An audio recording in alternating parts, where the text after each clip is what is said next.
오늘 읽은 요한복음 14장 1절에 너희는 마음에 근심하지 말라. 하나님을 믿으니 또 나를 믿으라. 내 아버지 집에 거할 곳이 많도다. 그렇지 않으면 너희에게 일렀으리라. 내가 너희를 위하여 거처를 예비하러 가노니 했습니다. 이 말씀은 예수님이 요한복음 13장 33절에 내가 가는 곳에 너희들은 아무도 따라올 수 없다는 말씀을 듣고 제자들이 낙심하고 있을 때에 주신 말씀입니다. 제자들은 무슨 영문인지 알 수는 없지만은 예수님이 그들을 떠나간다는 말씀을 했습니다. 거기다가 제자들 중에 한 사람은 예수님을 팔 것이고 나머지는 다 버릴 것이다. 또 제자들의 대표격이라 할 수 있는 베드로는 예수님을 3번이나 부인하기까지 한다는 말씀을 들었습니다. 그야말로 날벼락 같은 말씀이었던 것입니다. 제자들 마음속에 예수님과 이제 헤어지게 되었구나. 그 일이 곧 닥치는구나. 체감하기를 시작했습니다. 예수님이 어디론가 가버리고 나면은 이제 남아있는 제자들이 무엇을 할 것인지 생각해 본 적이 없습니다. 지금까지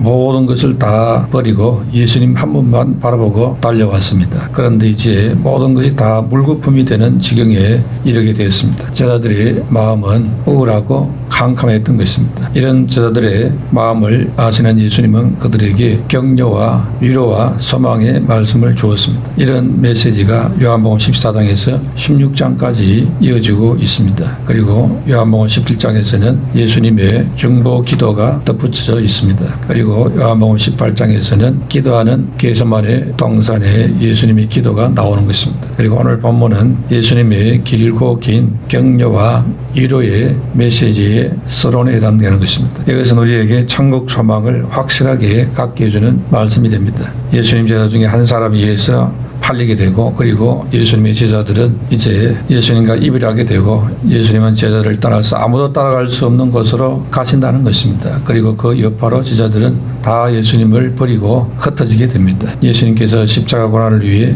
잡히시기 전날 주신 말씀입니다. 이 모든 과정이 구원의 역사를 이루는 과정이었지만은 영문을 모르는 제자들에게는 근심이 되지 않을 수 없었습니다. 제자들은 예수님을 3년 반이나 따라다녔습니다. 그런데 이제 이유도 모르고 그냥 예수님과 헤어지게 되었습니다. 예수님이 떠난다는 말씀 그 자체만 해도 근심하지 않을 수 없는 말입니다. 3년 반을 따라다녔으나 지금 예수님과 함께 마지막 밤을 보내고 있는데 예수님이 하시는 말씀이 무슨 말씀인지 도무지 이해가 되지를 않는 것입니다. 그러니 근심하지 않을 수가 없었습니다. 우리도 마찬가지인 것입니다. 우리가 믿음이 있다 해도 근심이 생기는 이유는 주님을 잘 알지 못하기 때문에 생기는 것입니다. 하나님의 사랑과 섭리와 인도와 이런 것들에 대해서 잘 알지 못하게 되고 확신하지 못하면 근심하게 되는 것입니다. 우리 하나님은 성도들을 사랑하신다 했습니다. 그 하나님의 변함없는 사랑이 우리를 붙잡고 있는 것입니다. 그런데 그 사랑에 대한 확신이 들지 않으면 우리는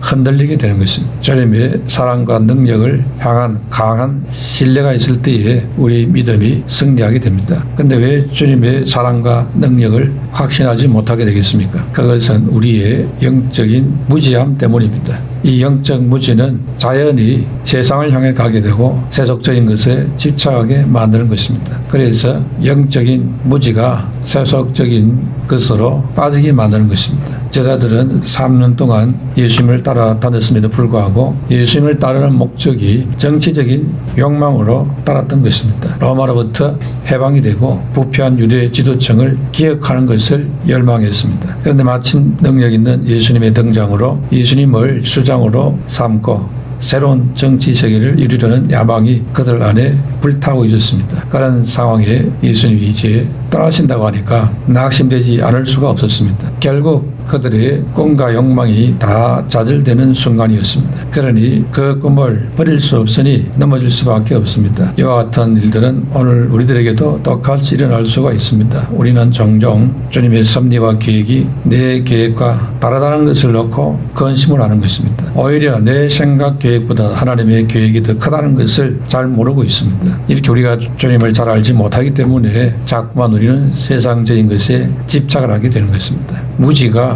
욕망으로 번지는 것입니다. 알지 못하면은 필요 없는 욕심을 갖게 되는 것입니다. 그래서 우리가 주님을 잘 알지 못하기 때문에 세속적인 욕망을 버리지를 못합니다. 주님께서 말씀하시는 것 주시는 그것이 얼마나 큰가 놀라운 것인가를 알면은 세상 것에 대해서 견돈도 주지 않을 텐데 그걸 모르니 세상 것이 커 보이는 것이고 세상적으로 끌려가는 것입니다. 이렇게 무지가 욕망으로 빠지는 것입니다. 제자들의 꿈은 유대 사회를 로마로부터 해방해서 변화된 유대 사회, 유대 나라를 세워가는 것입니다. 그러나 예수님의 계획은 온 세상을 사망과 악한 사단의 권세로부터 해방시켜서 진정한 하나님 나라를 세우는 것이었습니다. 기껏해야 저 중동 모퉁이에 있는 유대 나라를 해방시키는 그 정도가 아니고 온 세상을 건져내는 그런 하나님 나라를 계획하고 있는 것입니다. 이런 큰 계획을 알지 못하는 제자들이기 때문에 자기들의 조그마한 소박한 꿈이 이루어지지 않는다고 낙심하고 있는 것입니다. 우리 주님께서는 계획이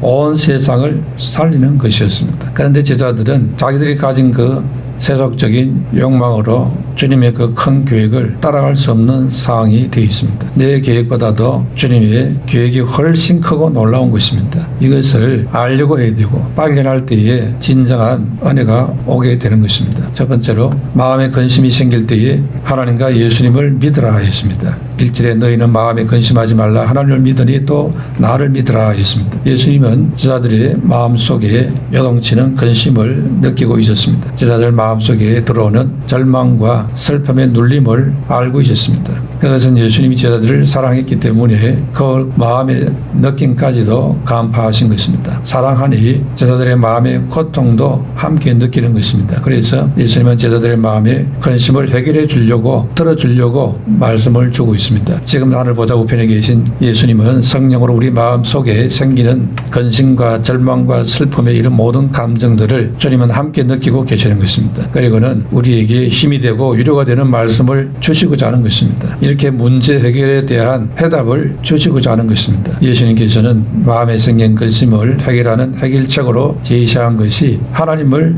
믿으라 했습니다. 하나님에 대한 믿음을 말했습니다. 하나님을 신뢰하고 그분께 문제를 맡기라는 것입니다. 어떻게 맡깁니까? 기도로 맡기는 것입니다. 기도로 맡기고 나면은 주님이 해결해 주신다는 것입니다. 그것을 믿으라는 것입니다. 그러면은 근심이 사라지고 해결되는 것입니다. 그리고 동시에 1절에 하나님을 믿으니 또 나를 믿으라 했습니다. 하나님뿐 아니라 예수님도 믿으라 했습니다. 예수님에게도 기도로 맡기라는 것입니다. 여기서 믿는다는 것은 절대 다 하나님 외에는 쓸 수 없는 단어인 것입니다. 그런데 예수님께서 제자들에게도 하나님을 믿으라 뿐만 아니라 또 나를 믿으라 이렇게 말했습니다. 예수님은 자신을 하나님 아버지와 나란히 놓았습니다. 예수님 자신이 하나님 되심을 말씀하고 있는 것입니다. 그러므로 예수님께 내 모든 문제, 근심거리, 염려거리를 기도로 맡기면 해결해 줄 수 있다는 것입니다. 이것을 믿으라는 것입니다. 그러면 마음의 놀라운 평강을 맛보게 되는 것입니다. 마태복음 11장 28절에 수고하고 무거운 짐진 자들아 다 내게로 오라 내가 너희를 쉬게 하리라 나는 마음이 온유하고 겸손하니 나의 멍에를 메고 내게 배우라 그리하면 너희 마음이 쉼을 얻으리니 이는 내 멍에는 쉽고 내 짐은 가벼움이니라 했습니다. 그러므로 마음의 근심과 슬픔과 낙심이 찾아왔을 때에 그냥 가만히 그걸 부둥켜 안고 잊지 말아야 하는 것입니다. 지금도 하늘 보좌 우편에 예수님은 여러분 안에 계신 성령으로 우리의 근심과 염려와 슬픔과 절망과 낙심과 심란함까지 다 알고 계시는 것입니다. 단지 우리가 믿음으로 내 상태를 그대로 구하고 회개를 구할 때까지 기다리고 계십니다. 그러므로 믿음으로 맡겨야 하는 것입니다. 그럴 때에 예수님이 주시는 해결과 평강을 맛보게 되는 것입니다. 그러므로 우리는 쓸데없이 세상에서 근심에 빠져서 안 되는 것입니다. 근심은 곧 죽음의 함정과 같은 것입니다. 고린도 7장 10절에 세상 근심은 사망을 이루는 것이니라 했습니다. 또 근심은 사람으로 하여금 번뇌하게 한다 했습니다. 뿐만 아니라 심령을 상하게 만들고 뼈를 마르게도 한다 했습니다. 그런데 나이가 들어가면 갈수록 믿음이 더 좋아지고 모든 인생의 짐을 주님께 맡겨야 될 것인데 어떻게 된 일인지 갈수록 근심거리, 걱정거리가 더 많아지는 것 같습니다. 어떻게 근심을 온전히 떨쳐버리고 자유롭게 살 수 있을까? 이것은 전능하신 하나님과 예수님을 믿고 기도로 맡기면 된다고 했습니다. 그런데도 자꾸 근심을 하게 된다면 그 근심의 내용을 바꿔야 하는 것입니다. 즉 굳이 근심을 하고 싶다면 하나님 뜻대로 하는 근심을 해야 하는 것입니다. 고린도 7장 10절에 하나님의 뜻대로 하는 근심은 후회할 것이 없는 구원에 이르가는 회개를 이루는 것이요 세상 근심은 사망을 이루는 것이니라 했습니다. 세상 근심은 하나님을 염두에 두지 않는 근심이고 세상 일로 하는 근심입니다. 그러나 하나님의 뜻대로 하는 근심은 하나님의 뜻에 합당하게 행하지 못했거나 혹은 그 뜻에 합당하게 행하지 못할까 하여서까지는 근심을 말합니다. 그리고 다른 사람의 영혼이 잘 되기 위해서 하는 그런 염려인 것입니다. 이것이 하나님의 뜻대로 하는 근심입니다. 이런 근심을 하게 되면은 하나님의 뜻에 어긋나는 길로 가지 않게 되는 것입니다. 혹 어긋난 길로 갔다 하더라도 곧 회개하게 되는 것입니다. 사울 왕은 하나님의 뜻대로 하는 근심이 아니고 세속적인 근심을 갖고 변장을 하여 밤중에 신접한 여인을 찾아갔습니다. 무당을 찾아갔습니다. 사울 왕은 신접한 여인을 찾아가 해결책을 구했습니다. 그러나 하나님께서는 이렇게 불신앙하는 이 사울의 행동을 보고 버리게 됩니다. 하나님께 버림받은 사울 왕은 비참한 최후를 맞게 됩니다. 반면에 다윗 왕은 큰 범죄를 했습니다. 그런데 나단 선지자의 책망을 듣고 하나님 뜻대로 하는 근심을 하여서 회개하게 됩니다. 그래서 하나님의 긍휼을 입고 용서받고 그리고는 하나님의 뜻을 이루는 칭찬받는 사람으로 바뀌게 되는 것입니다. 이렇게 하나님의 뜻대로 하는 근심을 하는 자는 하나님의 위로가 있고 축복이 오게 되는 것입니다. 그러나 세상 근심은 도리어 자신을 파멸로 이끌게 되는 것입니다. 그러므로 세상 근심은 하나님께 기도로 맡기고 하나님 뜻대로 하는 근심을 감당하여서 은혜와 긍휼을 잊게 되시기를 축원합니다. 두 번째로 천국 집에는 우리가 거할 곳이 많다 있습니다. 영원한 천국이 실제하기 때문에 근심하지 않아도 된다는 것입니다. 2절에 내 아버지 집에 거할 곳이 많도다. 그렇지 않으면 너희에게 일렀으리라 했습니다. 지금 천국 이야기 하니까 세상 살 날도 많은데 무슨 천국이냐. 세상에 잘 먹고 잘 살면 천국이지 이렇게 생각하는 사람들이 많습니다. 근데 살아보십시오. 살고 나면은 눈 깜짝할 사이에 인생 다 살았구나. 왜 이렇게 인생이 짧으냐 이렇게 생각이 들 것입니다. 세월이 너무너무 빠르다고 말하고 있습니다. 지나가고 나면은 너무 빠른 것입니다. 또 세상이 전부인 줄 알고 살았던 사람은 그렇게 빨리 지나갈 것을 뭘 그렇게 집착을 하고 애를 쓰며 살았는지 허무하기 짝이 없는 것입니다. 그리고 그 다음 문제에 대한 해결책이 없기 때문에 너무 불안하고 허무하고 초조한 것입니다. 분명히 하나님께서는 예수님 보내셔서 짧은 세상이 아니라 영원한 하나님 나라를 준비해 놓고 그것으로 초청을 하고 있는데도 길을 막고 듣지 않고 있습니다. 자기가 알고 있는 그 조그마한 지식으로 하나님을 판단하고 말씀을 무시하고 멸시하는 그런 삶을 살았습니다. 그리고 세상에 떠도는 온갖 잡설에 마음이 빼앗겨서 혼돈된 삶을 살고 말았던 것이죠. 이래서 실패한 사람들이 이 땅에는 부지기수로 쌓여가고 있습니다. 그러므로 하나님의 은혜를 입어야 하는 것입니다. 분명히 주님께서 내 아버지 집에 거할 곳이 많도다. 그렇지 않으면 너에게 일렀으리라 했습니다. 천국에 빛나고 아름다운 집들과 온갖 좋은 것들이 예비되어 있습니다. 천국은 길바닥이 황금이라고 했습니다. 나머지는 더 말할 필요가 없겠지요.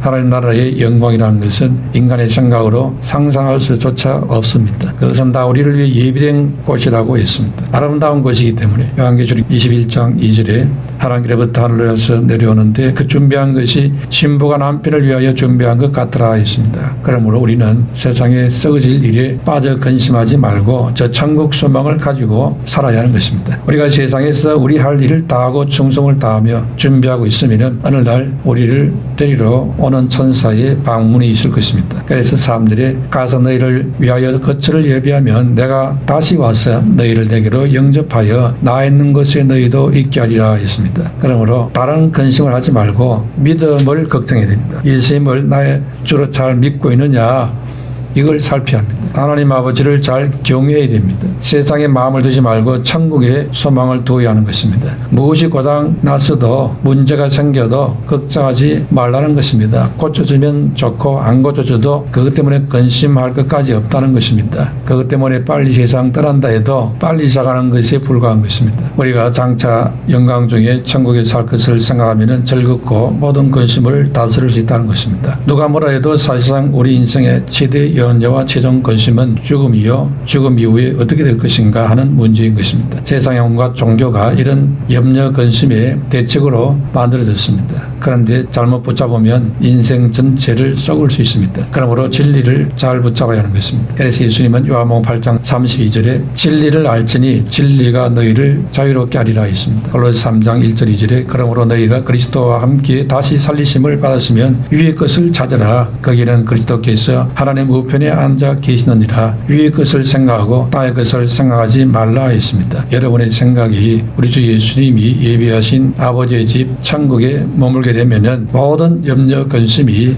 사라지는 것입니다. 그러면 우리가 천국에 들어가려면 어떻게 해야 되겠습니까? 먼저 내 공로로서는 천국에 갈 수가 없다는 것입니다. 베드로전서 1장 18절 19절에 너희가 알거니와 너희 조상이 물려준 헛된 행실에서 대속함을 받은 것은 어린아 금같이 없어질 것으로 된 것이 아니요 오직 흠없고 점없는 어린 양 같은 그리스도의 보배로운 피로 된 것이니라 했습니다. 천국문을 통과할 수 있는 암호가 있습니다. 그것은 바로 그리스도의 보배로운 피라는 것입니다. 천국은 나의 선행이나 공로나 어떤 종교로 들어갈 수 없습니다. 천국에 들어갈 수 있는 것은 오직 그리스도의 보배로운 피뿐이라 있습니다. 이것을 굳게 믿는 자만이 천국에 들어갈 수 있는 것입니다. 예수 그리스도의 보배로운 피를 믿고 천국을 통과하게 되시기를 축원합니다. 성경의 천국의 크기를 말씀한 성경도 있는데요. 그 천국 크기가 그렇게 크지가 않습니다. 그 뭘 의미할까요? 지금까지 살아온 인류들을 생각할 때 많은 사람이 천국 간다면 천국이 엄청나게 커야 되는데 지금까지 있어왔던 사람들의 숫자에 비해서 천국의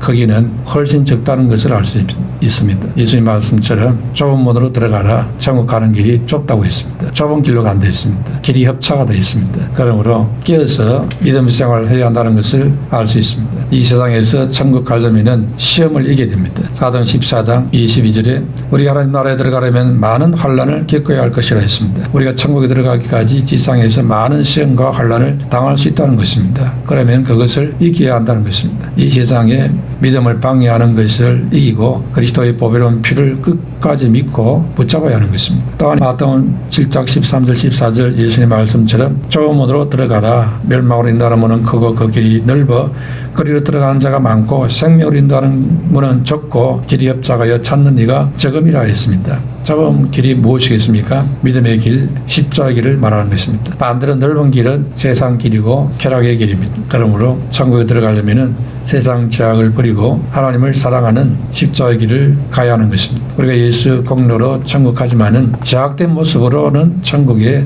들여보내지는 않습니다. 깨끗이 씻어서 들여보내지게 되는 것입니다. 그래서 요한계시록 22장 14절에 그 도르마기를 빠는 자들이 복이 있으니 이는 저희가 생명나무에 나아가며 문들을 통하여 성에 들어갈 권세를 얻으려 함이로다 했습니다. 그 자기의 행위를 상징하는 두루마리를 매일 빠는 자들이 복이 있다고 그래야 천국에 들어간다는 것입니다. 믿으면 간다고 했지 않느냐.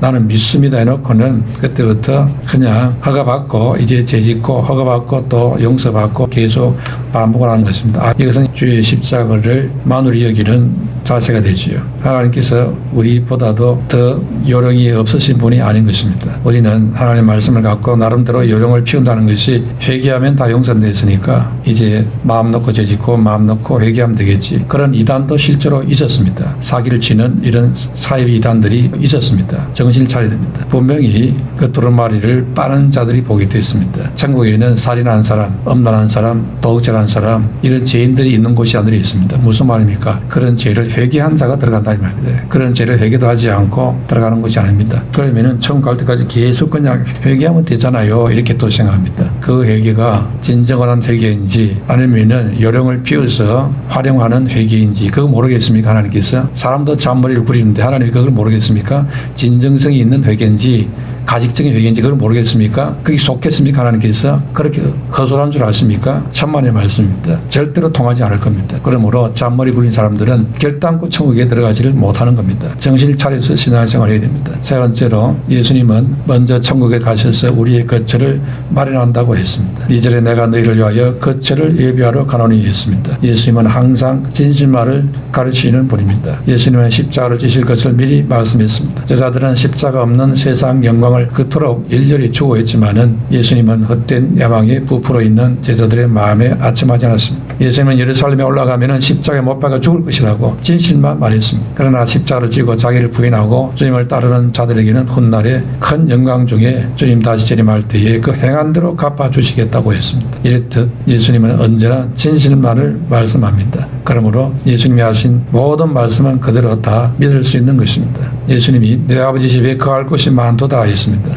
그 말씀을 하신 후에 그 천국에 먼저 가시는 이유와 목적을 말했습니다. 그것은 바로 너희를 위하여 거처를 예비하러 가노니 있습니다. 구원받은 자를 위해서 거할 집을 준비하러 간다는 것입니다. 예수님은 십자가 희생으로 우리들이 천국으로 들어갈 수 있는 길을 예비했습니다. 그리고 또 천국에 먼저 들어가서 우리들이 거할 곳을 천사들을 동원하여 아름답게 준비하신다는 것입니다. 그래서 예수님이 제자들을 떠나는 것이 유익한 것이었던 것입니다. 이처럼 예수님은 자기 백성을 위하시는 것입니다. 천국이 아름다운 것은 그곳에 예수님이 함께하기 때문인 것입니다. 3절에 가서 너희를 위하여 거처를 예비하면 내가 다시 와서 너희를 내게로 영접하여 나 있는 곳에 너희도 있게 하리라 했습니다. 예수님이 천국집을 다 건설하면 데리러 온다고 했습니다. 그래서 3절에 내가 다시 와서 했습니다. 이것은 예수님의 재림을 가리키는 말씀입니다. 그때에 너희를 내게로 영접하여 나 있는 곳에 너희도 있게 하리라 했습니다. 그러므로 천국이 무엇입니까? 예수님의 제자요 그의 신부된 성도들은 예수님과 깊은 연합을 이루고 친교를 나누고 사랑을